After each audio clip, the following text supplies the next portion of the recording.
கர்த்தராகிய இயேசு கிறிஸ்து நாமத்தினாலே பிதாவுக்கு துதியும் கனமும் உண்டாக்கப்படுவதாக. கூடி வந்திருக்கிற தேவ பிள்ளைகள் உங்கள் யாவருக்கும் இயேசு கிறிஸ்து நாமத்தினாலே வாழ்த்துக்களை தெரிவித்துக் கொள்கிறேன். முதலாம் வாரம், மாதத்தில் முதலாம் வாரமாக இருக்கிறது. தேவன் இம்மட்டுமாய் நம்மளை ஆசீர்வதிச்சு பாதுகாத்து அவருடைய நீதியிலையும் சத்தியத்திலையும் நம்மளை வழி நடத்திருக்கிறார். அதற்காக அவருக்கு நம்ம நன்றிகளை ஏறெடுப்போம். நம்ம இந்த ஆராதனைக்கு ஆரம்பமாக ஒரு ஜெபத்துக்குள்ளாக நாம் கடந்து செல்வோம். ஜெபத்தில் நம்மளை வழி நடத்தும்படி ராஜன் பிரதரை சபையின் சார்பாக அழைக்கிறோம். அனைவரும் எழுந்து நின்று தலைகளை தாழ்த்தி நாம் ஜெபம் செய்வோம்.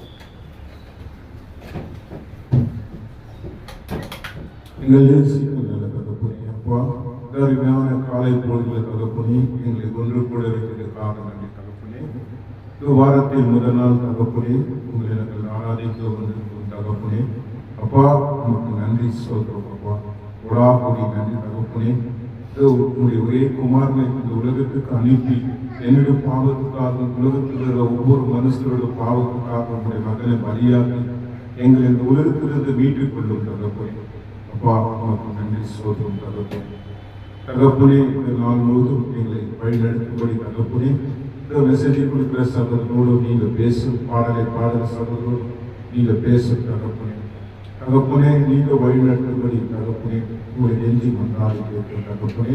வானத்தையும் பூமியும் படித்த சர்வ வல்லமுள்ள தேவனே, அப்பா உமக்கு நன்றி சொல்றோம். சகலத்தையும் படித்தவர், சகலத்தையும் சிசித்தவரே, உமக்கு நன்றி சொல்றோம். அப்பா ஒரா கொடி நன்றி செலுத்துகிறோம். எல்லாம் அல்ல இயேசுவின் நாமத்தினால் ஜெபிக்கிறேன் நல்ல பிதாவே, ஆமென்.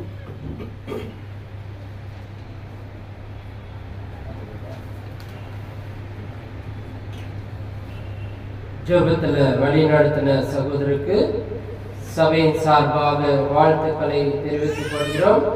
அடுத்ததாக தேவனை மகிமைப்படுத்தி பாடலை ஏறெடுப்போம். 2 பாடல்.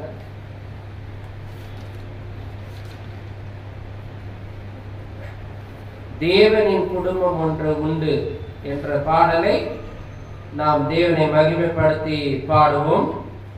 தேவனின் குடும்பம் ஒன்று உண்டு, அன்பு நிறைந்திடம் இடம் உண்டு. தேவனின் குடும்பம் ஒன்று உண்டு, அன்பு நிறைந்திடம் இடம் உண்டு. உயர்வும் இல்லை, அங்கு தாழ்வும் இல்லை, ஏழை இல்லை, பணக்காரன் இல்லை. உயர்வும் இல்லை, அங்கு தாழ்வும் இல்லை, ஏழை இல்லை, பணக்காரன் இல்லை.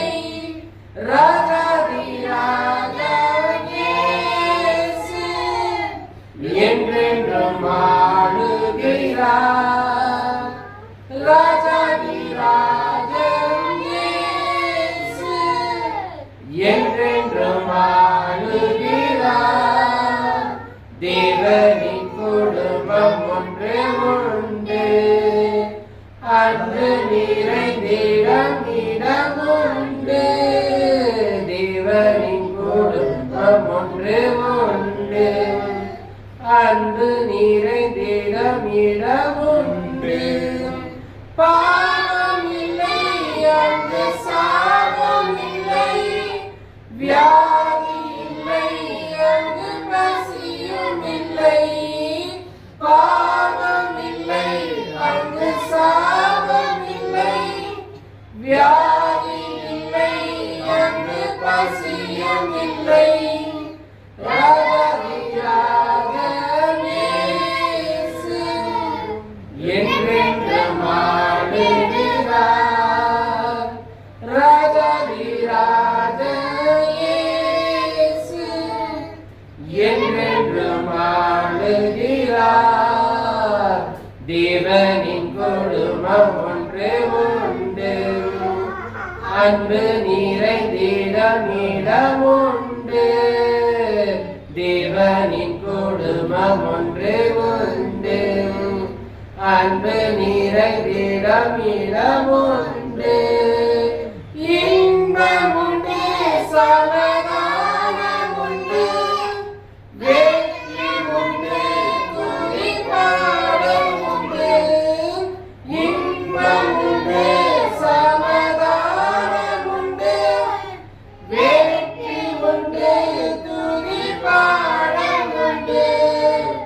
ராஜாதிராஜன் இயேசு என்றென்றும் ஆளுகிறார். ராஜாதிராஜன் இயேசு என்றென்றும் ஆளுகிறார். தேவனின் குடும்பம் ஒன்று உண்டு, அன்பு நிறைந்திடம் நிலம் உண்டு. தேவனின் குடும்பம் ஒன்று உண்டு, அன்பு நிறைந்திடம் நிலம் உண்டு. இன்னொரு பாடல் கூட தெரிந்து கொள்வோம். ஜபத்தை கேட்கும் எங்கள் தேவா, பாடலின் 160 பாடல். ஜபத்தை கேட்கும் எங்கள் தேவா, ஜபத்தின் வாஞ்சை தந்தருளும். ஜபத்திலே தரித்திருந்து ஜபத்தின் மேன்மை காண செய்யும்.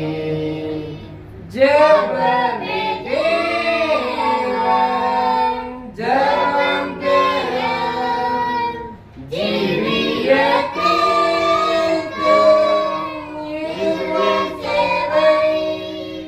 ஜபமே தேவன், ஜபம் பெற ஜீவியத்திற்கு இதுவும் தேவை. ஊக்கத்துடனே ஓர் மனமாய் வாக்குத்தத்தத்தை பற்றிக் கொண்டு நோக்கத்தை எல்லாம் நேர்மையாக்கி கேட்கும்படி கிருபை செய்வீர். ஜபமே தேவன், ஜபம் பெற ஜீவியத்திற்கு இதுவும் தேவை. ஜபமே தேவன், ஜபம் பெற ஜீவியத்திற்கு இதுவும் தேவை. ஆகாத நோக்கம் சிந்தனையை அகற்றும் எங்கள் நெஞ்சை விட்டு வாகன தாக்கும் மனமெல்லாம் வல்லமையோடு வேண்டிக் கொள்வோம். ஜபமே தேவன், ஜபம் பெற ஜீவியத்திற்கு இதுவும் தேவை. ஜபமே தேவன், ஜபம் பெற ஜீவியத்திற்கு இதுவும் தேவை. இடைவிடாமல் ஜபம் செய்ய இடையெல்லாம் நீக்கிவிடும். சலிப்பில்லாமல் உந்தன் பாவம் கடைசி மட்டும் காத்திருப்போம். ஜபமே தேவன், ஜபம் பெற ஜீவியத்திற்கு இதுவும் தேவை. ஜபமே தேவன்,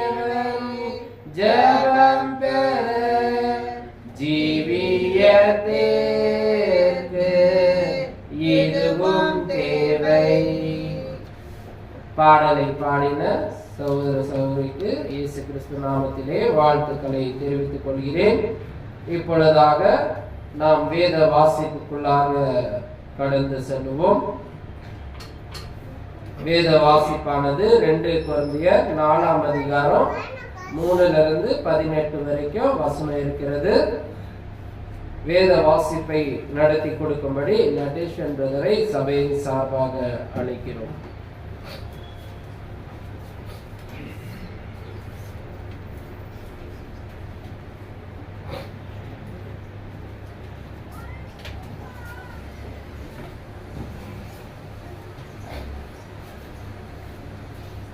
கொரிந்தியர் 4:3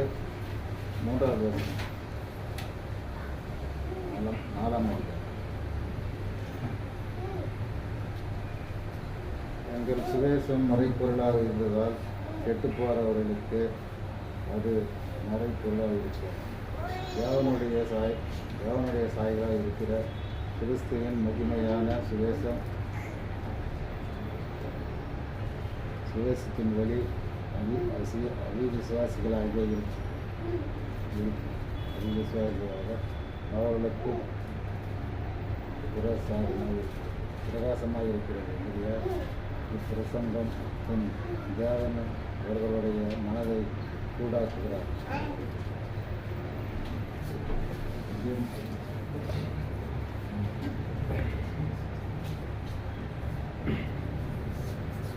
வேத வாசிப்பை வாசித்து தந்த சகோதரருக்கு சபையின் சார்பாக வாழ்த்துக்களை தெரிவித்துக் கொள்கிறோம். தொடர்ந்து நம்ம தேவ செய்திக்குள்ளாக கடந்து செல்வோம். அதற்கு முன்பாக ஒரு ஜெபத்தை ஜெபித்து தேவ செய்திக்குள்ளாக கடந்து செல்வோம். அனைவரும் எழுந்து நின்று தலைகளை தாழ்த்தி நாம் ஜெபம் செய்வோம்.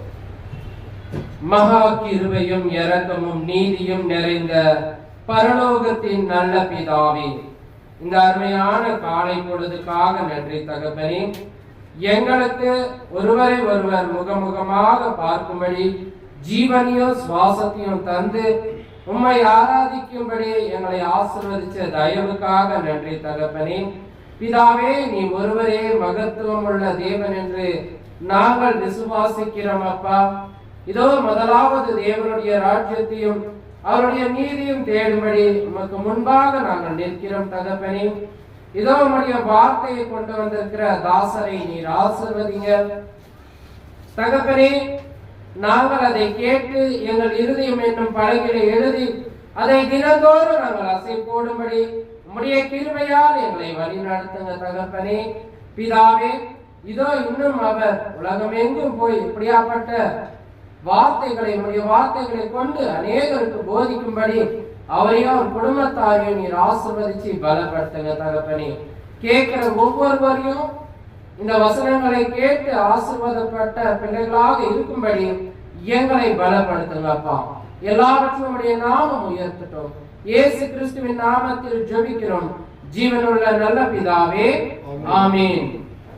நம்ம தேவ செய்திக்குள்ளாக வழி நடத்தும்படி நம் ஜான் பால் பிரதரை சபையின் சார்பாக அழைக்கிறோம்.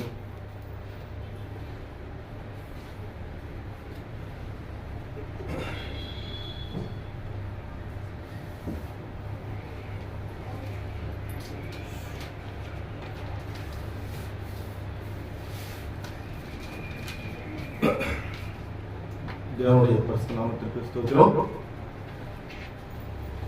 தேவனை கிறிஸ்து மூலியமாக ஆவியோடும் உண்மையோடும் தொழுது கொள்ளும்படியாக இங்கு கூடி வந்துள்ள ஒவ்வொருவரையும் பிதாவாகிய தேவனுடைய நாமத்தினாலும் கர்த்தராகிய இயேசு கிறிஸ்துவின் நாமத்தினாலும் வாழ்த்துதலும் ஸ்தோத்திரத்திலும் ஏறெடுக்கிறேன். வாசிப்போம். வெளிப்படுத்தல் 1ஆம் அதிகாரம் 3ஆம் வசனம். இந்த தீர்க்க தரிசனங்களை வாசிக்கிறவனும் இதை கேட்கிறவனும் இதை எழுதியிருக்கிற கை கொள்கிறவனும் பாக்கியவான்கள், காலம் சமீபமாயிருக்கிறது. இதை வாசிக்கிறவர்கள் கேட்கிறவர்கள் பாக்கியவான்கள், காலம் சமயமாயிருக்கிறது. அதனால அனைதினமும் வீட்டில் வேதத்தை படிப்போம், தியானிப்போம், நம் மனதை ஒருநிலைப்படுத்துவோம். மீண்டும் பல ஆண்டுகளாக நாம் கிறிஸ்துக்குள் இருக்கின்றோம். ஒரு நாளும் நம்முடைய இந்த மாமிச உடம்பில் மாற்றம் ஏற்படுகிறது. நம்முடைய சிந்தனையில் மாற்றம் ஏற்படுகிறது. ஆனால் வேதத்தை படித்து என்னுடைய குணத்தில் நான் என்ன மாற்றத்தை ஏற்படுத்தியுள்ளேன் என்று சிந்தித்து பார்ப்போம். காரணம், பல வருடங்களாக சபைக்கு வருகின்றோம். ஆனால் என்ன மாற்றம்? என்னுடைய கோபத்தினுடைய அளவு கடந்த ஆண்டை விட இந்த ஆண்டு எவ்வளவு இருக்குது? இந்த உலக பொருளாதாரத்தின் மீது இருந்த அந்த ஈர்ப்பு கடந்த ஆண்டை விட இந்த ஆண்டு எவ்வளவு இருக்கிறது? அதனால் ஒரு நாளும் நான் எந்த அளவுக்கு தேவனுக்கு பிரியமாக நடக்கிறேன் என்பதை நாம் சிந்திப்போம். சரிங்களா? செய்திக்குள்ள கடந்து போவோம். கிறிஸ்துவுக்குள் பிரியமானவர்களே, இப்போ இது மழைக்காலம் இல்லைங்களா? ஆனால் இன்னமும் மழை வரல. மழை வர மாதிரி இருக்குது, வர மாட்டேங்குது. இதை இயற்கை மாற்றம்னு இந்த உலகத்தில் அனைவரும் சொல்லுவாங்க. ஏன் இந்த மாதிரி ஏற்படுகிறது? இப்போ நீங்கள் கடந்த ரெண்டு நாளைக்கு முன்னாடி கூட நீங்கள் இந்த அரபு நாடுகள், இந்த அரபு ஐக்கிய நாட்டில் பார்த்தீங்கன்னாக்கா வெப்பத்தின் தாக்கம் அதிகமாக இருக்கிறது. அந்த டயர்களே வந்து பொங்கி போயிடுது. கீழே செப்பல் போட்டுறதா செப்பல் வெந்து போயிட மாதிரி இருக்கிறாங்க. ஏன் இதெல்லாம் நடக்குது? இதுக்கெல்லாம் காரணம் என்ன? சயின்ஸா? சில பேர் சொல்லுவாங்க, இல்லை இந்த கம்பெனி நிறைய ஆயிடுச்சு அப்படின்னு சொல்லுவாங்க. சில பேர் சொல்லுவாங்க, இல்லை கடவுளுடைய சாபம்னு சொல்லுவாங்க. ஆனால் வேதம் என்ன சொல்லுகிறது? நாம் தியானிப்போம், வாசிப்போம். ஏசாயா 45:18. வானங்களை சிருஷ்டித்தும் பூமியை வெறுமையாக்கி சிருஷ்டியாமல் அதை குடியிருக்கத்தக்க செய்து படைத்த அதை உருவாக்கப்படுத்தின தேவனாகி கர்த்தர் சொல்லுகிறது நானே கர்த்தர், வேறொரும் இல்லை. என்ன சொல்றது? நான் பூமியை படைத்ததன் நோக்கம் என்ன? மனிதர்கள் வாழ வேண்டும், சந்தோஷத்தோடும் சமாதானத்தோடும் ஒரு நிறைவாழ்வோடும் தான் நான் வாழ வேண்டும் என்று படைத்தேன். ஆனாலும் இந்த மக்கள் எல்லாம் தெரிகிறது, ஒரு விஷயத்தையும் பகுத்தாராயக்கூடிய ஜனங்கள். எப்படி சக மனிதனை நாம் சந்திக்கின்றோம், சக மனிதன் மேல் எப்படி நம்முடைய சிந்தனைகள் இருக்கிறது என்பதை குறித்துதான் அந்த தெளிவு, ஒரு விழிப்புணர்வு இல்லை. இவர்களுக்குள்ளே போட்டி, பொறாமை, பொச்சரிப்பு. என்னுடைய சாயலாக படைக்கப்பட்ட மனிதன் ஒரு நாளும் தீமையின் பாதை நடக்கின்றான். அதனால்தான் அநேக இயற்கை சூழ்நிலைகளை நான் தடுத்து வைக்கின்றேன். புரிந்து கொள்ளுங்கள். இயற்கை எப்படி ஒரு மனுஷனால கட்டுப்படுத்த முடியுமா? கடல்ல இருந்து ஒரு நீராவி போயிட்டு மேகமா போகுது, மேகமா போயிட்டு அது எங்க போகுது, எப்படி போகுது, எங்க மழை பெய்யுது? அரபு நாட்டில் கடலே கிடையாது, பாலைவனம். அங்க மழை பெய்யுது, எப்படி பெய்யுது பாருங்க.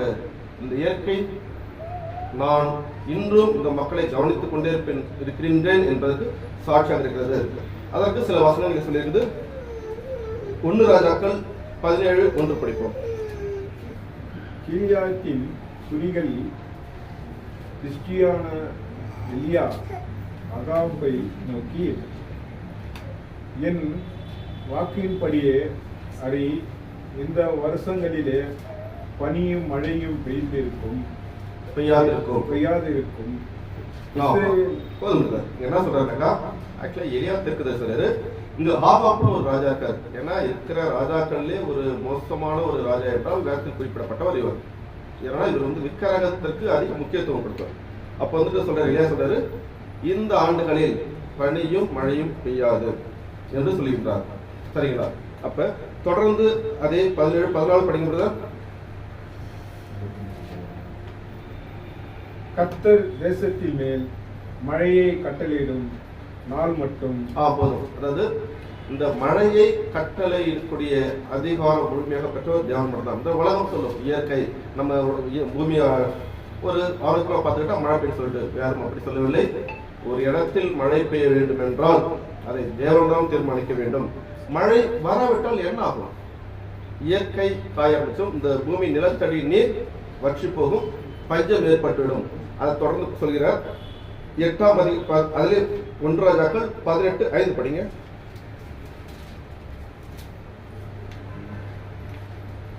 ஆகாப் உபத்தியாவை பார்த்து, நீ தேசத்தில் இருக்கிற எல்லா நிர்பந்தங்களிடத்திலும் எல்லா ஆறுகளிடத்திலும் போ, நாம் சகல மிருக ஜீவன்களையும் சாக கொடாமல் குதிரைகளையும் கோவா என்ற கழுதைகளையும் உயிரோடு காப்பாற்றும்படிக்கு நமக்கு புல் ஆகாப்படுவோம் என்று போ என்றான். அப்ப என்ன சொல்றாரு? மழை பெய்யல, பூமி முழுவதும் வறண்டுடுச்சு, படிப்படியாக ஒன்று ஒன்றாக அந்த பூமியிலிருந்து உயிரிழக்க செய்யும். முதலில் சிறு சிறு உயிரினங்கள், அதுக்கப்புறம் ஓரறிவு, இரண்டறிவு, மூன்றறிவு சொல்லிட்டு கடைசியாக மனித இனமும் அழிந்துவிடும். காரணம் மழை இல்லை என்றால் பூமியில் நிலத்தடி நீர் இருக்காது, நிலத்தடி நீர் இல்லை என்றால் பூமி அழிந்துவிடும் சொல்கிறார். இதே சூழ்நிலை பழைய ஏற்பாடு அந்த நியாயப்பிரமாணத்துக்கு முந்தைய காலத்தில் நடக்கிறது. அதையும் பார்த்துவிட்டு நான் மழை எப்படி தேவன் உருவாக்கினார், அதை எப்படி பூமியிலே வர பண்ணுகிறார் என்பதை வசனத்தை கொண்டு சொல்கிறேன். அதையும் வரலாறு பார்க்கிறோம். ஆதியாகமம் 41:1. 2 வருஷம் சென்ற பின்பு பார்வோன் ஒரு சொப்பனத்தை கண்டான். அது என்னவென்றால், அவன் நதி அண்டையிலே நின்று கொண்டிருந்தான். அப்பொழுது அழகான புஷ்டியமான 7 பசுக்கள் நதியிலிருந்து ஏறி வந்தது, புல் மேய்த்தது. அவைகளுக்கு பின்பு நான் என்ன சொல்றேன், இந்த இடத்துல அது வந்து பார்வோன் மன்னன் இருக்காரு, அவர் ஒரு கனவு கண்டாரு. அது வந்துட்டு 2 வகையான கனவு. ஒன்றுல வந்து ஒரு புஸ்தியான பசுக்கள் வரும், அப்புறம் வந்து ஒரு வைக்கோல் மூட்டை வரும். சரிங்களா? அதாவது 7 வருஷம் வந்து செழிப்பா இருப்பீங்க, 7 வருஷம் வந்துட்டு ரொம்ப ஒரு வறட்சியா இருக்கும். அதனாலதான் நீங்க வந்து கானான் இருந்து எல்லா மக்களும் வந்து எகிப்துக்கு வருவாங்க, அங்க இது தானியம் வாங்குறது. நம்ம அந்த வரலாறு நம்மளுக்கு தெரியும். இல்ல என்ன சொல்ல வரேன்னாக்கா, மீண்டும் நான் சொல்ற பாருங்க, மழையை பற்றி தான் இன்றைய வகுப்பு. இந்த மழை இல்லாவிட்டால் இந்த பூமி என்ன ஆகும் என்பதை படித்துவிட்டு நான் மழைக்குள்ளாக கடந்து செல்கிறேன். தொடர்ந்து அதே 41:25 படிங்க.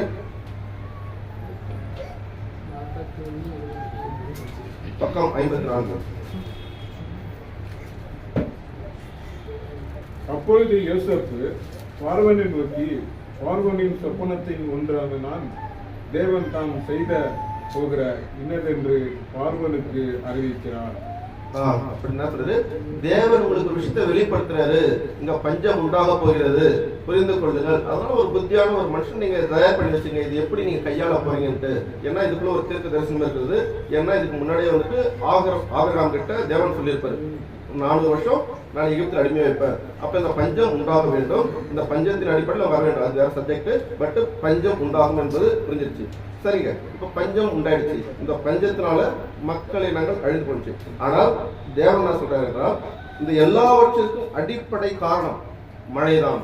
இந்த மழை குறித்து நான் இந்த பூமியை மழை எப்படி உருவாக்குகின்றேன், இந்த பூமிக்கு நான் மழை எப்படி கொடுக்கின்றேன் சொல்ல வருகின்றார். படிப்போம். யோபு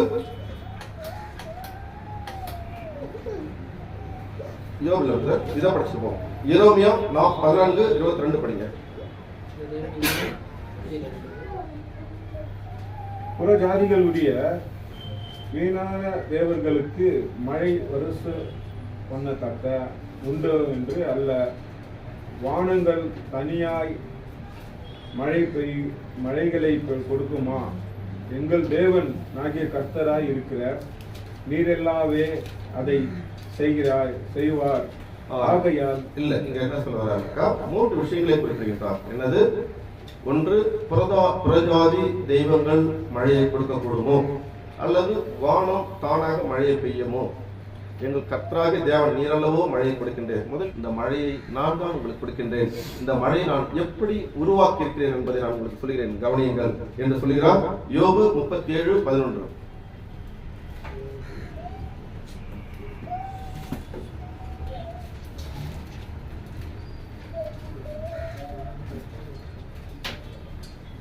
யோபு 37:11.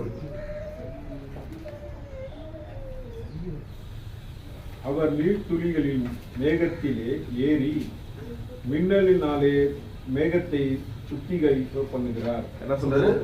நான் நீர் துளிகளை மேகத்தில் ஏற்றுகின்றேன். நீங்கள் பார்க்கின்ற மேகம் அது தானாக வரவில்லை, நான் தான் அந்த நீர் துளிகளை மேகத்தில் ஏற்றுகின்றேன். அதை எப்படி ஏற்றுகின்றேன் என்று தொடர்ந்து சொல்கின்றார். 36:27.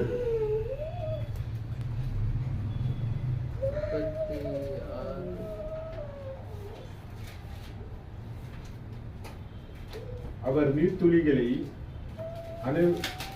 அணுவைக்க போல ஏற்படுகிறார் பண்ணுகிறார். எப்படி பண்றாராம்? அவர் நீர் துளிகளை அணுவை போல் ஏற பண்ணுகிறார். என்ன சொல்றது? அணுவை மாதிரி. நீங்க நல்லா பாருங்க, கடல் தண்ணி வாயில வைக்க முடியுமா? அந்த தண்ணியை சொல்றாரு அணுவ மாதிரி அது நான் சூரிய வெப்பத்தை கொடுத்து அந்த தண்ணியை பாருங்க லைட்டா ஒரு காற்று மாதிரி மேல போகும் அணுவ மாதிரி நான் பண்றேன். இதெல்லாம் பாருங்க எப்படி மழை சாத்தியம். இந்த உலகத்தில் இருக்கிற தண்ணியிலே தூய்மையான தண்ணி அந்த மழை தண்ணி தான். மழை தண்ணி குடிச்சா கேன்சர் வராதுன்றாங்க. நீங்க கூகுள் போய் செக் பண்ணிப்பாங்க. அப்ப என்ன சொன்னாரு, நான் அணுக்களை போல ஏற்றுகின்றேன், சாத்தியம் இல்லாத ஒன்றிலிருந்து சாத்தியப்படுத்துகின்றேன். என்னுடைய அறிவியலை பாருங்கள், என்னுடைய ஞானத்தை பாருங்கள், அணுக்களை போல நான் ஏற்றுகின்றேன் அல்லவா. அடுத்து தொடர்ந்து சொல்லுகிறார், அதற்கு நான் தான் கட்டளையிடுகின்றேன். 37:12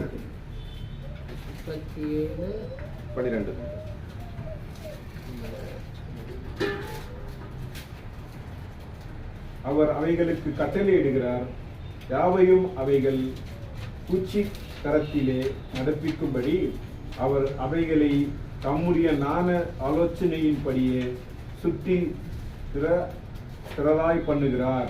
அவர் அவைகளுக்கு கட்டளையிடுகிறார், யாவையும் அவைகள் பூச்சக்கரத்தில் நடப்பிக்கும்படி அவர் அவைகளை தம்முடைய ஞான ஆலோசனையின்படியே சுற்றி திரிய பண்ணுகின்றார். என்ன சொல்றாரு, நான் கட்டளையிடுகின்றேன். இந்த பூச்சக்கரத்துல போயிட்டு இயங்கு என்று. பூச்சக்கரம் என்றால் என்ன? இது 4000 வருடத்துக்கு முன்பாக இருந்தது. சக்கரம் என்றால் சுற்றக்கூடியது, பூச்சக்கரம் என்றால் பூ என்றால் உயிர் உள்ளது. தேவம் அன்றே அறிவியலும் பெற்றது. இந்த பூச்சக்கரம் பாருங்க, இந்த ரவுண்ட் இருக்கு, இந்த பூமி உருண்டை, இந்த பூமி உருண்டுக்குள்ள நான் கட்டளை எடுக்கின்றேன், நீங்க போ. கடலாக இருந்தாலும் சரி, பாலைவனமாக இருந்தாலும் சரி, மேகம் எங்கே நான் போயின்னு சொல்லணும், அந்த இடத்துக்கு போயின்னு நான் கட்டளை இருக்கின்றேன் அவைகளுக்கு, அதன்படி அவைகள் செய்கின்றன சொல்கிறார். அதை தொடர்ந்து யோபு 37:14 சொல்வார், அதை நான் தொங்க வைத்திருக்கின்றேன் என்று படியுங்கள். மேகங்கள் தொங்கும்படி வைக்கும் நிறையும் பூர்ண ஞானம் உள்ளவரை அற்புதமான செய்கையும். அப்ப என்ன சொல்றாங்க, மேகங்களை தொங்க வச்சிருக்க. தண்ணி எப்படி சாத்தியமா போய் தொங்கும்?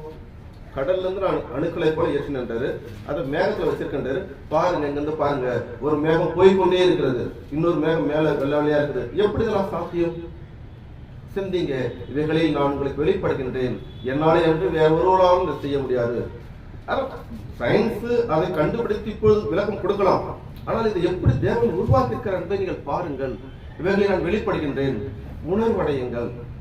ஒரு மழை பாருங்க, நீங்க பெருசா வேணும் காலத்தை, பழைய காலத்துல நினைச்சு அந்த பிரசன்ட்ல பாருங்க, இன்னைக்கே மழை பெங்களூர்ல பெய்யல, நல்ல கிளைமேட் பாருங்க, இந்த கிளைமேட்டுக்கு மழை கொட்டணும், வரலையே. ஒரு பக்கம் பார்த்தா வெயில் கொளுத்துது ஒரு நாட்டுல, இங்க பார்த்தா மழை வர மாட்டேது. என்ன பாருங்கள், சர்வத்தையும் படைத்த தேவனாக கர்த்தர் நானே ஒவ்வொன்றையும் செய்து கொண்டிருக்கின்றேன், உணர்வடையுங்கள். உணர்வடையாத பட்சத்தில் காலப்போக்கில் மொத்தம் வறண்டு அழிந்து போகும். அதற்கு முன்பாக மனம் திரும்புங்கள் என்று சொல்கிறார். மீண்டும் தொடர்ந்து படிப்போம். ஆமோஸ் 4:13 இந்த மேகத்தை நான் எப்படி இயக்குகின்றேன், காற்று மூலமாக இயக்குகின்றேன் என்று அந்த இடத்துல சொல்லுவார். 4:13 அவர் பர்வதங்களை உருவாக்கினவரும் காற்றையும் சிருஷ்டித்தவரும். அது பர்வதங்களை உருவாக்கி மலைகளை உருவாக்கி காற்றை சிருஷ்டித்தவர். இந்த மேகங்கள் போகுதுனாக்கா அந்த மலைகள் தான் தடுத்து அந்த காற்று அதை படும்போது, அந்த குளிமையான காற்று படும்போது மழையாக கொட்டும். நான் தான் காற்றை சிருஷ்டித்தேன். காரணம், மேகங்கள் உலகமெல்லாம் செல்ல வேண்டும். ஒரு இடத்தில் கடல் இருக்கும், தமிழ்நாட்டுல கடல் இருக்குது, சென்னையில கடல் இருக்குது, பெங்களூர்ல கடல் இல்லை. ஆனால் நீர் எங்க உருவாகுது? சென்னை கடலும் அது எங்க உலகத்துல எங்க வரலாம், ஆனால் அது இல்லாத இடத்துல நான் வர வைக்கிறேன். காரணம், காற்றை நான் சிருஷ்டித்தேன். மனிதர்கள் இந்த பூமி முழுவதும் வாழ வேண்டும். அவருக்கு தேவையான ஆகாரம் மழையை சார்ந்துதான் இருக்கின்றது. அந்த மழைக்காக நான் காற்றின் மூலமாக அனுப்பி வைக்கின்றேன். சிந்தியுங்கள், நானே தேவன், என்னை என்று வேறு தேவன் இல்லை என்று சொல்கிறார். இந்த காற்றினால அவருடைய கோபம் வெளிப்படும் என்று சொல்கிறார். தொடர்ந்து படிப்போம். எசேக்கியேல் 13:13 பக்கம் 972. ஆகையால் என் உக்கிரத்திலே கொடிய பூச்சக்கரத்தை எழுப்பி புசல் காற்றை எழுப்பி அடிக்கப்படுவேன். என் கோபத்திலே வெள்ளமாக அடிக்கிற மழையையும் என் என்ன சொல்றா, என்னுடைய கோபத்தால புசல் காற்றை எழுப்புவேன். இப்ப நீங்க பாத்துக்கலாம், ஒரு கடந்த ஆண்டு கேரளாவில் பாத்துக்கலாம், ஒரு பெரிய மழை, ஒரு காற்று, ஒரு ஊரே மூழ்கி போச்சு. சொல்ற பாவம் செய்தால் இப்படிதான் நடக்கும். காரணம், இந்த மனிதன் மரபணு மாற்றம் என்று நம்மளா சின்னதுல பார்த்திருப்போம். இந்த தக்காளி பழத்துல பார்த்தா விதை இருக்கும், தக்காளி இந்த குழம்பு செஞ்சினாக்கா அந்த தோல்லாம் சுரண்டிக்கும். இப்ப போட்டா தக்காளி பவுன்ஸ் ஆகும் போட்டாங்க. ஏன்னா மரபணு மாற்றம் என்ற பேர்ல இந்த மிருகங்களுடைய இந்த கொழுப்புகளை இட்டு வந்து இயற்கையோட கலந்து தேவையற்ற வேலைகள் செய்கின்றார்கள். தேவன் ஒரு முறையும் பார்க்கின்றார். பாருங்கள், என்னுடைய கோபத்துக்கு ஆளாகுங்கள். அன்று கேரளா நடந்தது, பெங்களூர் நடக்க எவ்வளவு நேரம் ஆகும்? தொடர்ந்து ஒரு 40 நாள் மழை பெய்ஞ்சா நம்ம என்ன பண்ண முடியும்? வீட்டு விட்டு வெளியே வர முடியாது. மழை பெய்யலனாலும் வறட்சி ஆயிடும், மழை பெய்ஞ்சாலும் பழுது போகும். நோவா காலத்துல என்னாச்சு? மழை பெய்ந்தது, 8 பேர் தவிர மொத்தமும் செத்து போனாங்க. அந்த ஷிப்ல இருக்கிற அவங்களை தவிர தாண்டி வேற எல்லாமே செத்து போயிட்டாங்க. அப்ப என்ன சொல்ல வர்றாரு? பாருங்கள், மழையை நான் தான் உருவாக்கினேன், அதை நீர்த்துளியாக ஏற்றினேன், அணுக்களை போல் ஏற்றினேன், நான் எல்லா இடத்துக்கும் வயலை போக செய்கின்றேன் என்று சொல்லுகின்றார். மீண்டும் இன்னொரு இடத்தில் சொல்லுகின்றார், யோபு 37:6, அவர் உறைந்த மழையும் கல் மழையும் தம்முடைய வல்லமையின் பெருமழையும் பார்த்து பூமியின் மேல் பெய்யுங்கள் என்று கட்டளையிடுகின்றார்.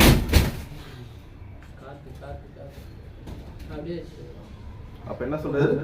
மழையில 3 வகை நம்ம குறிப்பிட்டு சொல்றாரு. முதல்ல உறைந்த மழை, அப்படி சாமி மாதிரி இருக்கும். நீங்க பாருங்க, மழை நேரம் பெய்யல, அப்படி கிடையாது. ஒன்றுக்கும் நான் ஒரு அளவுகள் வைத்துள்ளேன். முதல் உலர்ந்த மழையாகவும், 2வது கல் மழையும், 3வது நம்முடைய வல்லமை. பாருங்க, பெருமழை அடிச்சுட்டு சென்னையில நீங்க பாத்தீங்கன்னாக்கா மழை வச்சு ஒரு மழை ஸ்டார்ட் ஆயிடுச்சுனாக்கா விட்டு ஒரு ரகு வெளியே வர முடியாது, அந்த மாதிரி எடுத்துடணும். அப்ப என்ன சொல்றாரு? பாருங்கள், மழையை நான் ரகமாக பிரித்து வைத்துள்ளேன். யாருக்கு எதை எப்படி செய்யணும் எனக்கு தெரியும். பாவம் செய்யாத அளவுக்கு உங்களை காத்துக் கொள்ளுங்கள். காரணம், சர்வத்தையும் படைத்தவர் நான், இந்த மழையை கொடுக்கிறவர் நான், நான் கட்டளையிட்டால் தான் இந்த மழை பெய்யும் என்பதை நமக்கு சொல்லுகின்றார். மீண்டும் அந்த மின்னலை கொண்டு நான் அவைகளை அடித்து தள்ளுகின்றேன் என்று தொடர்ந்து படிப்போம். 32 படிங்க. 36, 32.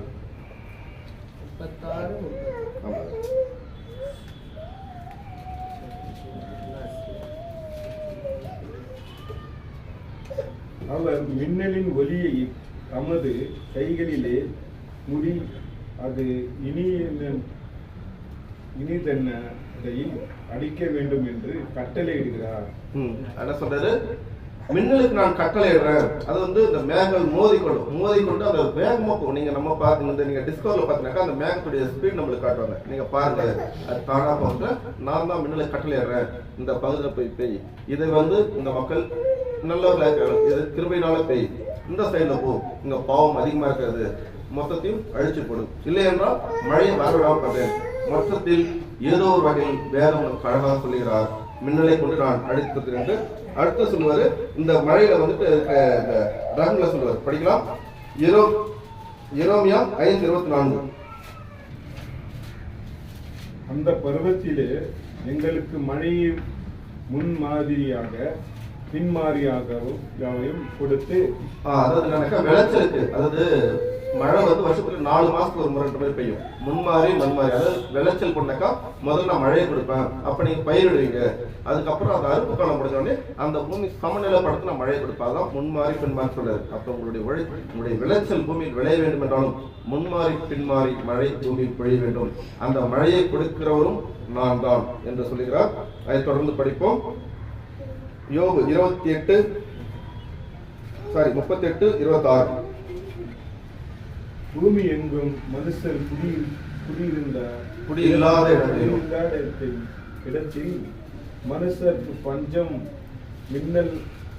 மின்னலாத வனாந்தரத்திலே மழை வர்ஷிக்க பண்ணி வெள்ளத்துக்கு நீர்கால். அதாவது என்ன சொல்றேன்னாக்கா, பூமி எங்கும் மனுஷர் குடியில்லாத இடத்திலும் மனுஷர் சஞ்சரி இல்லாத வனாந்தரமான இடத்திலும் மழையை வர்ஷிக்க பண்ணுவார்.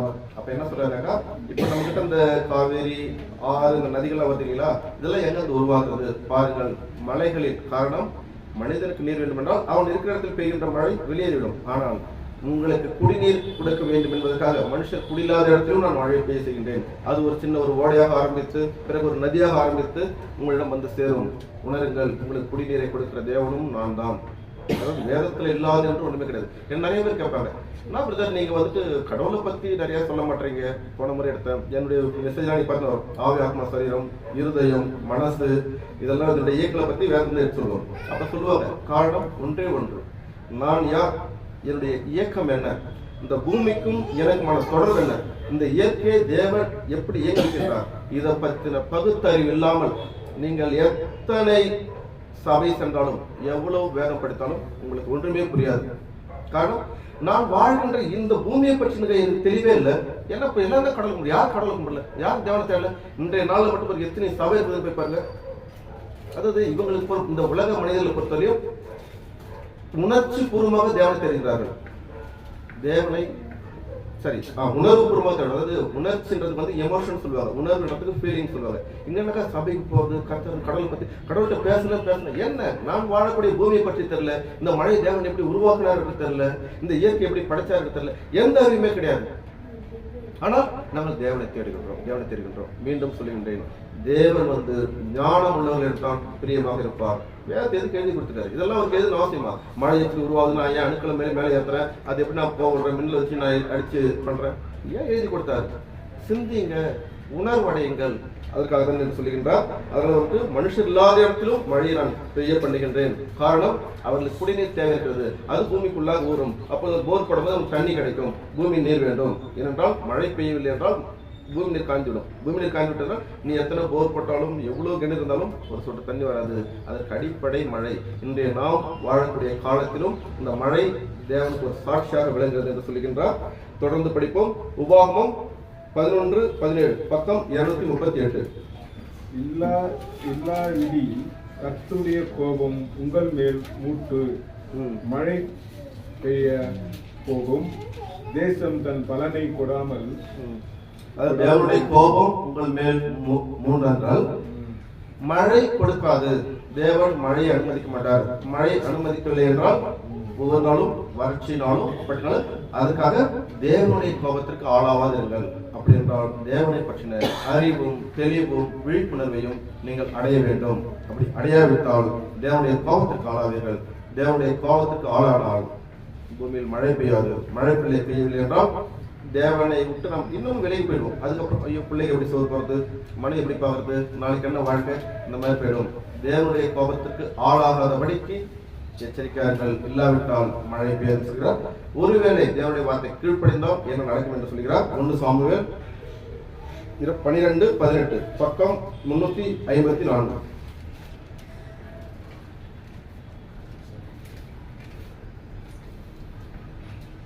சாமுவேல் கர்த்தரை நோக்கி விண்ணப்பம் பண்ணினார். அன்றைய தினமே கர்த்தர் இடி முழக்கங்களையும் மழையும் கட்டளையிட்டார். நம்மளுக்கு வேதம் தெளிவாக சொல்கிறது. சாமுவேல் என்ற தீர்க்கதரிசி ஜெபம் பண்ணி விண்ணப்பம் செய்தார். உடனே தேவன் மழைக்கு கட்டளையிட்டார்.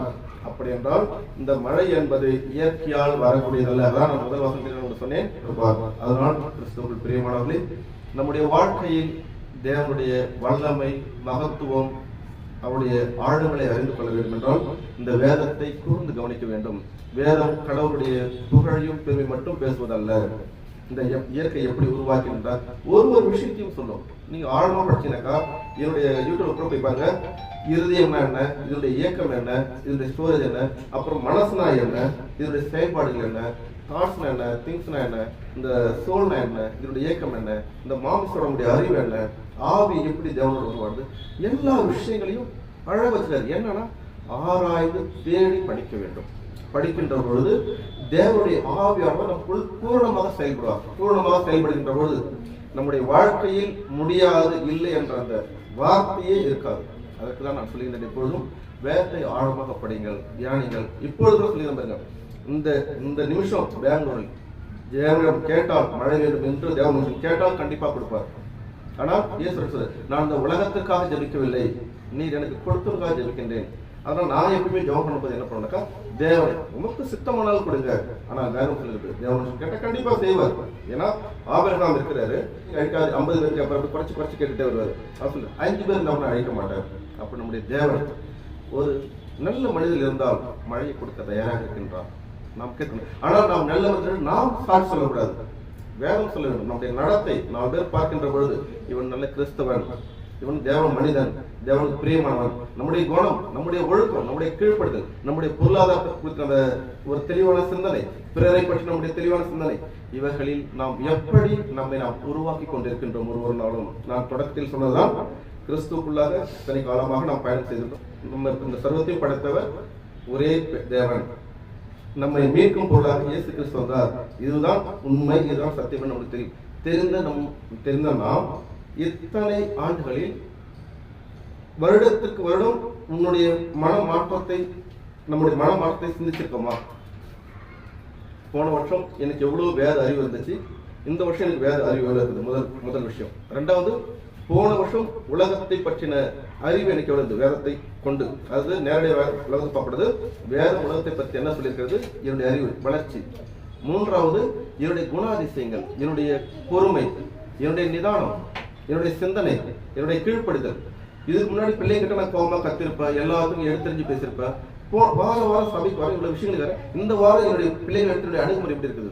போன வாரம் என் கணவன்கிட்ட தேவையில்லாத சண்டை, தேவையில்லாத சச்சரவு, தேவையில்லாத பிரச்சனை வச்சு. இந்த வாரத்தில், இந்த வருடம் எந்த அளவுக்கு நான் குறைத்திருக்கிறேன் சிந்திக்க வேண்டும். ஏதையும் சிந்திப்பதில்லை. சபைக்கு வந்தோம், வேதத்தை படித்தோம், முடிந்தது, பந்து எடுத்தோம், சென்றோம். அதே வாழ்க்கை. அதல்ல வாழ்க்கை. மாமிசம் எப்படி வளர்கின்றதோ, நாளுக்கு நாள் நம்முடைய அறிவு வளர்ச்சி புத்தகங்களை படித்து எப்படி வளர்கின்றதோ, ஆவிக்குரிய மனுஷனாக நாம் வாழ வேண்டும். ஏனென்றால் பவுலடியார் சொல்லுவார், 2 கொரிந்தியர் 4:16, ஆனபடினாலே நாங்கள் சோர்ந்து போகிறதில்லை. எங்கள் புறம்பான மனுஷனது அழிந்தும் உள்ளத்தான மனுஷனாவது நாளுக்கு நாள் புதிதாக்கப்படுகிறது. ஆனபடினாலே நாங்கள் சோர்ந்து போகிறதில்லை. எங்கள் புறம்பான மனுஷன் அழிந்தும் உள்ளான மனுஷனானது நாளுக்கு நாள் புதுப்பிக்கப்படுகிறது. நல்லா புரிந்து கொள்ளுங்கள். ஞானத்தின் பொழுது புறம்பான மனிதன் அழிந்து விட்டான், அது ஒரு நாள் செத்துட்டான். ஆனால் உள்ளான மனிதன் நாளுக்கு நாள் புதுப்பிக்கப்படுகிறான். அப்படி என்றால் டே பை டே, நாளுக்கு நாள் நாம் கிறிஸ்துக்குள்ள எப்படி உருவாகி கொண்டு வருகிறோம் என்பது மிக மிக முக்கியம். ஒரு நாள் இல்லை, நான் பேப்டிசம் எடுத்துட்டேன், நாளைக்கு செத்தனாக்கா போய் தேவனுடைய மடியில் உட்காந்துருவேன், அப்படிலாம் கிடையவே கிடையாது. நாளுக்கு நாள் நம்ம பேப்டிஸ்ட்ல பிறந்து இருக்கிறோம். நன்றாக புரிந்து கொள்ளுங்கள். பழைய மனிதன் செத்தான், புதிய மனிதன் பிறந்து விட்டான். அப்ப அந்த புதிய மனிதனுக்கு தேவையான அறிவு, எப்படி ஒரு குழந்தைய வளர்க்கணும் உருவாக்குறோம், அந்த மாதிரி உள்ளான மனிதனுக்கு நீங்க அறிவை கொடுக்கணும். வேத அறிவை கொடுத்து இந்த மாமிச அறிவு இந்த எல்லாத்தையும் எடுத்து போட்டு நாளுக்கு நாள் என்னுடைய சிந்தனை, என்னுடைய பேச்சு, என்னுடைய செயல், என்னுடைய குணம் எப்படி மாறுகிற எனக்கு மறுரூபமாகல வாய்ப்பு இல்லை அந்த இடத்துல. ஏன்னா இதுதான் சொல்லுவாரு ரோமர் 12:2 படிங்க. நீங்கள் இந்த பிரபஞ்சத்திற்கு ஒத்த வேஷம் தெரியாமல் தேவனுடைய நன்மையும் பிரியமும் பரிபூரண சித்தம் இன்னதென்று பகுத்தறியத்தக்கதாக உங்கள் மனம் மறுரூபம் ஆகிறதுனாலே. அப்ப என்ன சொல்றாரு, நன்றாக புரிந்து கொள்ளுங்க. அப்ப மனம் மறுரூபம் ஆகணும். இந்த மனம்னா என்னது, அதாவது 2 இருக்குது. நல்லா புரிஞ்சுக்க. தாட்ஸ் அண்ட் திங்க்னு சொல்லுவாங்க. இந்த தாட்ஸ்ன்றது இருதயத்திலிருந்து உருவாக்கக்கூடிய வார்த்தைகள்.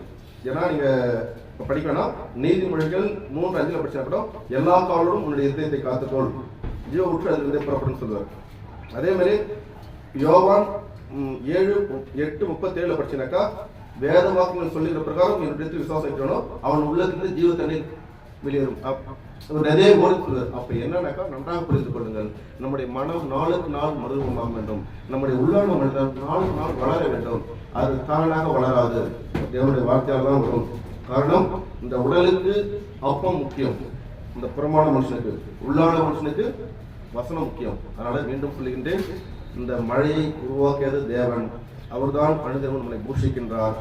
அதை உணர்ந்து தேவனுக்கு பிரியமாக நடக்க வேண்டும்.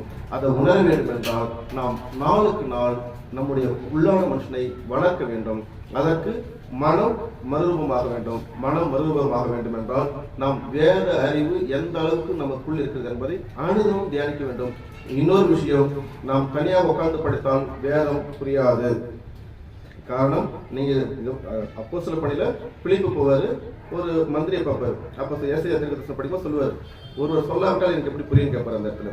அப்படி என்றால் வேதத்தை கற்றுக்கொள்ள படிக்க பழக வேண்டும் என்றால் சபைக்கு வர வேண்டும். இந்த சேனல்ல பிரதர் போடக்கூடிய சேனல்ல போயிட்டு போன வாரம் என்ன வகுப்பு எடுத்தாங்க, ஏன்னா ஒரு நாள்ல ஏறுகின்றது. ஆனா நம்ம தேவை செய்யணும்னா ஒரு நாள் கேட்டோம், ஒரு நம்மளுக்குள்ளே நம்ம ஒரு சமாதானத்தை ஏற்படுத்திக் கொள்கின்றோம். அப்படி அல்ல, அனுதினமும் தியானிக்க வேண்டும், அசை போட்டுக் கொண்டிருக்க வேண்டும். அதற்கு நீங்கள் சகோதரர் எடுக்கக்கூடிய வகுப்புகளை ஒரு குறிப்பெடுத்து படித்தாலும் சரி, அல்லாவிட்டால் வலைதளத்தில் போய் பார்த்தாலும் சரி. ஆனால் ஒன்று, நாம் நாளுக்கு நாள் மாற வேண்டும். நம்மையே நாம் ஏமாற்றிக் கொள்ளாது நம்மை ஒருநிலைப்படுத்தி தேவன். உங்களுடைய பொறுமையான கவனத்திற்கு நன்றி.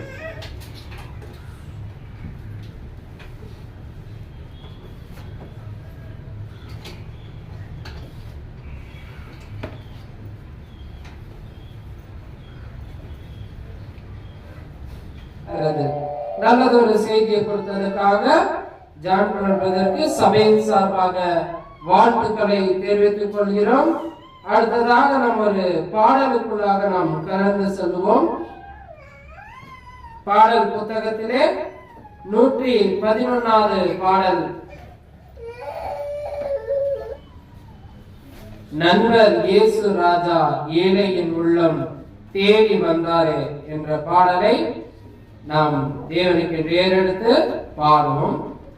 நண்பர் இயேசு ராஜா ஏழையின் உள்ளம் தேடி வந்தாரே, நண்பர் இயேசு ராஜா ஏழையின் உள்ளம் தேடி வந்தாரே, பொல்லாத என் பாவங்கள் எல்லாம் தானாக தான் சுமந்தார், பொல்லாத என் பாவங்கள் எல்லாம் தானாக தான் சுமந்தார், கீழ்ப்படிந்தால் என் நண்பர் என்றார், கீழ்ப்படிந்தால் என் நண்பர் என்றார், அன்பாலே என்னை கண்டார், அன்பாலே என்னை கண்டார், நண்பர் இயேசு ராஜா ஏழையின் உள்ளம் தேடி வந்தாரே, நண்பர் இயேசு ராஜா ஏழையின் உள்ளம் தேடி வந்தாரே, உளையாக சேற்றி நின்று நம்மை உயிர்ப்பிக்க ஜீவன் தந்தார், உளையாக சேற்றி நின்று நம்மை உயிர்ப்பிக்க ஜீவன் தந்தார், சபையார் என்றார் மணமகனே என்றார், சபையார் என்றார் மணமகனே என்றார், அன்பாலே நம்மை கண்டார், அன்பாலே நம்மை கண்டார், நண்பர் இயேசு ராஜா ஏழையின் உள்ளம் தேடி வந்தாரே, நண்பர் இயேசு ராஜா ஏழையின் உள்ளம் தேடி வந்தாரே, சிலுவையை நீ சுமந்து என்னை பின்பற்றி வா என்கிறார், சிலுவையை நீ சுமந்து என்னை பின்பற்றி வா என்கிறாய், மனத்தாழ்மையாய் சாந்தமுமாய், மனத்தாழ்மையாய் சாந்தமுமாய் உன்னையும் அழைக்கிறார், உன்னையும் அழைக்கிறார், நண்பர் இயேசு ராஜா ஏழையின் உள்ளம் தேடி வந்தாரே, நண்பர் இயேசு ராஜா ஏழையின் உள்ளம் தேடி வந்தாரே. பாடலிலே பாடின சகோதர சகோதரர்களுக்கு இயேசு கிறிஸ்து மூலமாக வாழ்த்துக்களை தெரிவித்துக் கொள்கிறேன். தொடர்ந்து கர்த்தரின் பந்தியிலே நம்மை வழிநடத்தும்படி வின்சென்ட் பிரதரை சபையின் சார்பாக அழைக்கிறோம்.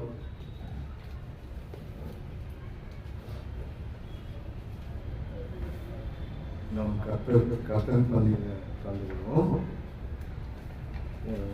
ஒரு வசனத்தை வாசிக்கலாம்.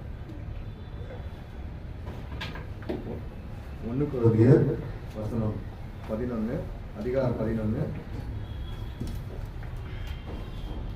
வசனம் 28 வாசிக்கலாம். கடவன் வசனம் என்ன சொல்றா, எந்த மனுஷனும் தன்னைத்தான் சோதித்து அறிவு. நம்ம பந்தி எடுக்கிறதுக்கு முன்னாடி நம்ம பந்தியில கை போடுறதுக்கு முன்னாடி நம்ம சோதிக்கணும். நம்ம கடந்த வாரம் போன வாரம் நம்ம பந்தி எடுத்தோம். கடந்த வாரத்துலேருந்து ஒரு வாரமாக நம்ம உலகத்தோடு இருக்கோம். நம்ம எப்படி இருக்கோம்? நம்ம தேவனுக்கு முன்பாக அவருடைய கட்டளை கீழ்ப்படித்தோமா? அவருக்கு முன்பாக நம்ம உத்தமமாக நடந்தோமா?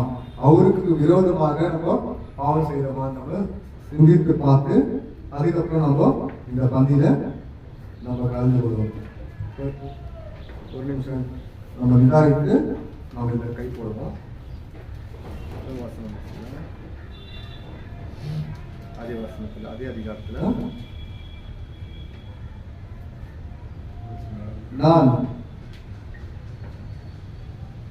நான் உங்களுக்கு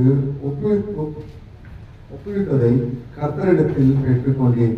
ஏனெனில் கர்த்தராகிய இயேசு தாம் காட்டிக் கொடுக்கப்பட்ட அந்த ராத்திரியிலேயே அப்பத்தை எடுத்து ஸ்தோத்திரம் பண்ணி, இதை பிட்டு நீங்கள் வாங்கி புசியுங்கள், இது உங்களுக்காக பிற்கப்படுகிற என் சரீரமாய் இருக்கிறது, என்னை நினைவு கூறும்படி இதை செய்யுங்கள். அவர் நினைவு கூறும்படியாக நம்ம இந்த அப்பத்துக்காக ஒரு ஜெபிக்கும்படியாக கேட்கிறோம். நாம் ஜெபம் செய்வோம். மகா கிருபையும் இரக்கமும் நீதியும் நிறைந்த பரலோகத்தின் நல்ல பிதாவே, இந்த அருமையான காலை பொழுதுக்காக உமக்கு நன்றி அளிக்கிறோம் அப்பா.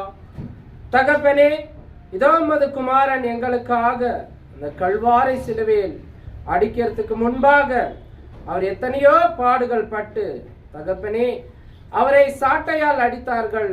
அவர் சரீரத்திலிருந்து மாம்சம் கிழிக்கப்பட்டது. அந்த மாம்சத்துக்கு மாதிரியாக வைத்திருக்கிற அப்பத்தை நீங்கள் ஆசீர்வதிச்சு பலப்படுத்துங்க. இயேசு கிறிஸ்துவின் இன்ப நாமத்தில் ஜெபிக்கிறோம் ஜீவனுள்ள நல்ல பிதாவே, ஆமென்.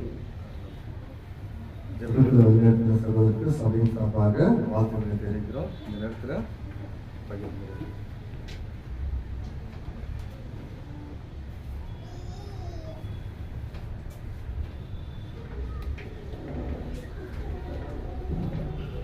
அந்தபடியே போஜனம் பண்ணிய பின்பு அவர் அந்தபடியே பாத்திரத்தை எடுத்து, இந்த பாத்திரம் என் இரத்தத்தினால் ஆக்கிய புதிய உடன்படிக்கையாக இருக்கிறது. நீங்கள் இதை பானம் பண்ணும் போதெல்லாம் என்னை நினைவு கூறும்படி இதை செய்யுங்கள் என்றார். நாம் அவருடைய சிலுவையில் அறியப்பட்ட அவருடைய ரத்தம் சிந்தப்பட்டதை நாம் நினைவு கூர்ந்து இந்த அப்பத்தில் நம்ம திராட்சரசத்தில் பங்கு பெறுவோம். ஜெபம் செய்யும்படியாக ஆரம்பிக்கிறார். எங்கள் நேசிக்கும் நல்ல தகப்பனே அப்பா, இந்த அருமையான நேரத்திற்காக நன்றி செலுத்துகிறோம் தகப்பனே. உடைய ஒரே குமாரன் இந்த உலகத்துக்கு அனுப்பி தகப்பனே, அவர் எங்களுக்காக சிலுவையில் மறுத்து தகப்பனே 3ஆம் நாள் உயிர்த்தெழுந்த எங்களுக்காக ரத்தம் சிந்தினார் தகப்பனே. ஒரு சொட்டு ரத்தமோ எங்களை பாவங்களை கழுவினது தகப்பனே. அப்பா, கொடாக்கொடி நன்றி செலுத்துகிறோம். எங்களுக்காக மறுத்து உயிர்த்தெழுந்த இயேசுவின் நாமத்தினால் ஜெபிக்கிறேன் நல்ல பிதாவே, ஆமென்.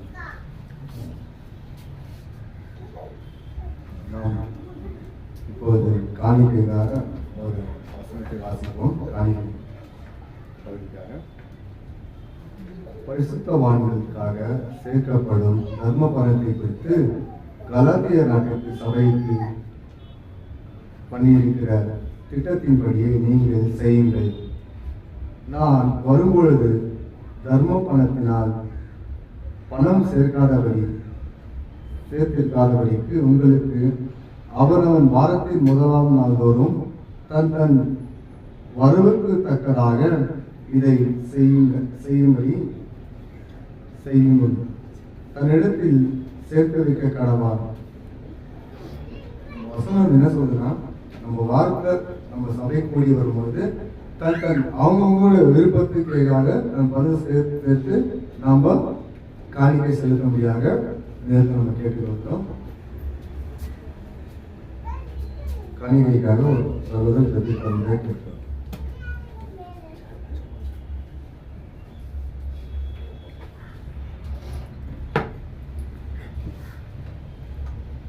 ஜெபம் செய்வோம். பிதாவே, இந்த காணிக்கை நீர் எங்களை பூமி வாழ்படியாக எங்களுக்கு பொருளாதாரத்தை கொடுத்து ஆசிரியத்தை வைக்கும் தந்தையை பாப்பிதாவே, அந்த பொருளாதாரத்தில் நம்முடைய சபை வளர்ச்சிக்கும் ஆத்மமாக இது அந்த வாரத்தின் முதல் நாளே நம்முடைய வேதம் கூறுகிற பிரகாரமாக நாங்கள் சேர்த்து வைத்து அவற்றை உம்முடைய ஊழியத்திற்காக பயன்படுத்துவோம் தந்தையை பாப்பிதாவே. கொடுத்த ஒருவரையும் ஆஸ்வதிங்க, கொடுக்க முடியாத சூழல் இருக்கிற ஒருவரையும் கொடுக்கும்படியாக அவருடைய பணியையும் அவருடைய பொருளாதாரத்தையும் பலப்படுத்துங்கப்பா.